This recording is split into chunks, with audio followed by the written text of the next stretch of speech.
Kurt, thank you very much for taking the time, joining me today in this format, Coffee and Chat, to exchange on our strategy. I would say we are set, our coffees are set, so let's get started with our conversation and the first question.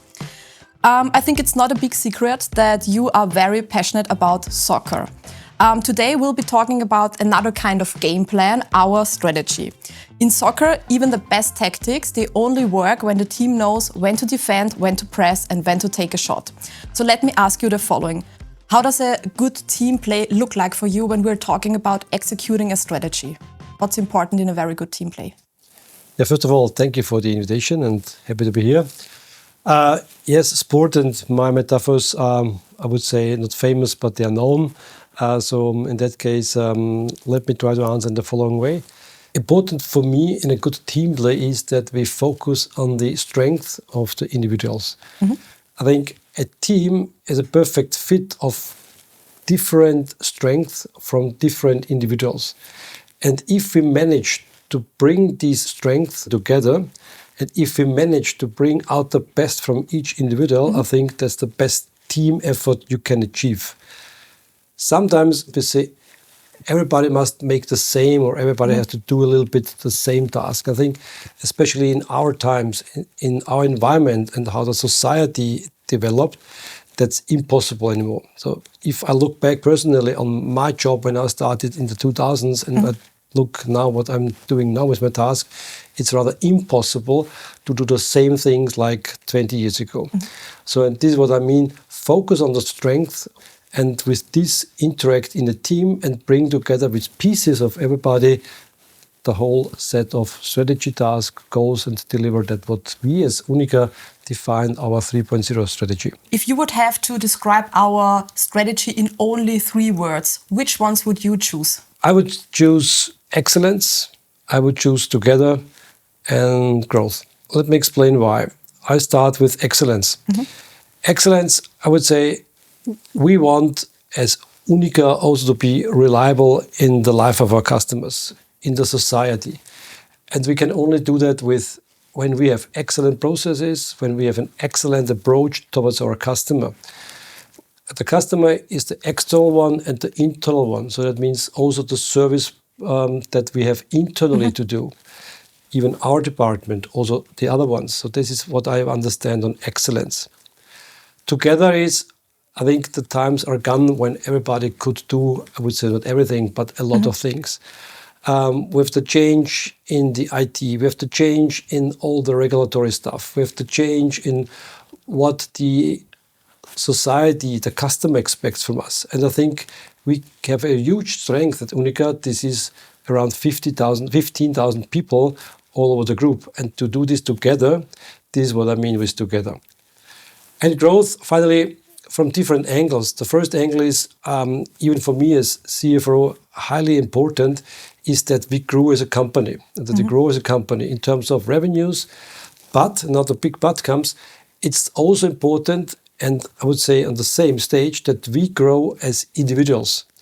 Meaning that we learn, that we adapt, that we are flexible, that we are also open for new things.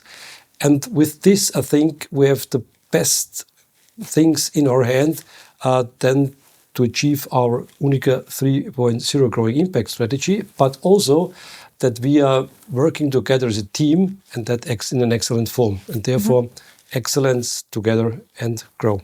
Okay.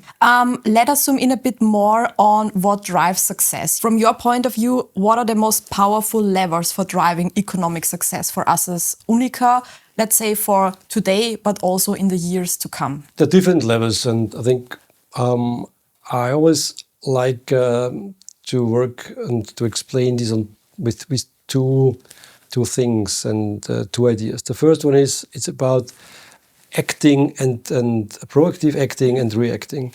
Even as a risk manager, I take this metaphor. And I would say, if we manage to react when necessary, but to proactively act whenever possible, I think this is the balance that we need. Examples is, of course, we had crises like COVID, for example. We had other things. Okay, in that case, we have to react. Yeah. This is important because this gives stability, this gives safeguarding, this gives trust. and this gives also, as Unica, a sign we are a team. Proactively doing things when possible, that means, okay, where do we see the chances? Where do we see possibilities for us in a business model, in improving our processes, in working together internally, make our life easier. And this is what I always try to explain to the people. They think, in that case, proactively and act whenever possible. You are also very familiar with the risk heat map.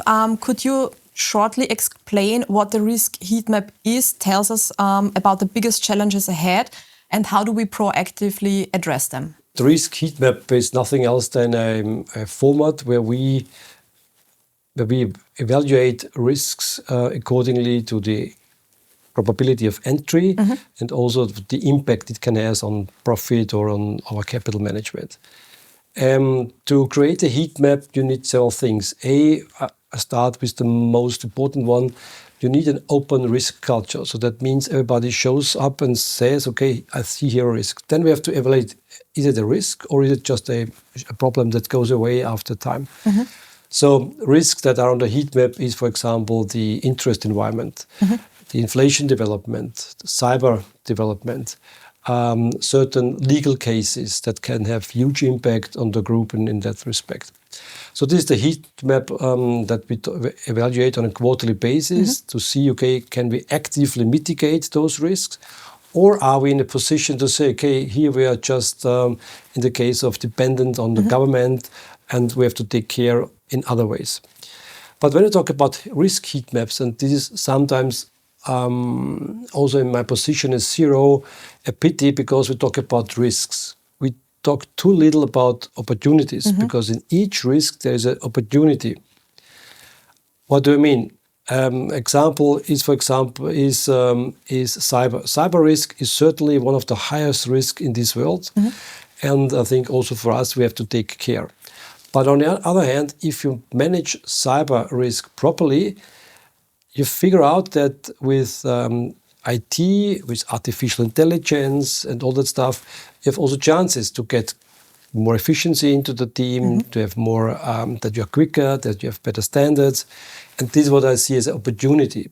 So talking about risks, we have also have in mind that there are, in most cases, opportunity behind. And this is what I want to stress with this answer.